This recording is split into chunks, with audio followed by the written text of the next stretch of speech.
Hello guys, in today's video we will be covering how to do a basic and easy circular array in Blender.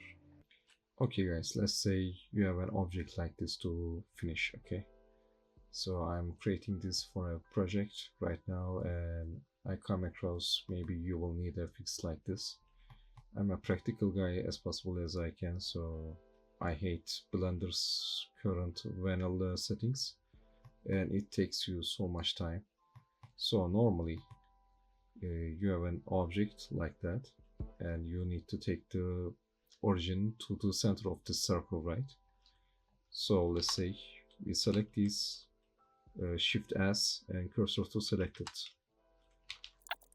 as, let's say we have selected it and we are assigning it, okay, and now the origin is in there. I have assigned a shortcut. You can also do it by set origin to 3D cursor, okay? So normally I will have to add an empty and assign the object to it, an array, okay?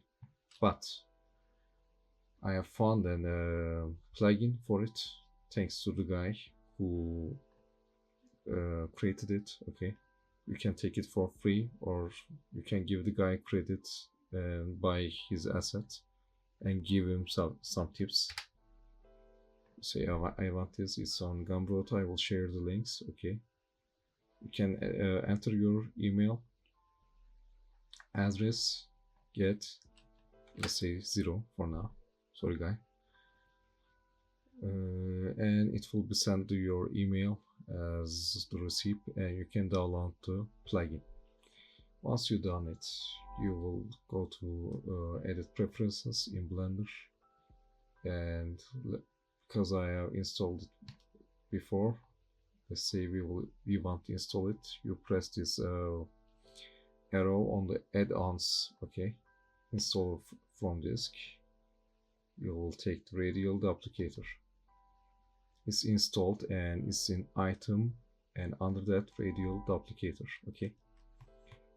Now if you want to do a radial array, a circular one, you press that and choose Y.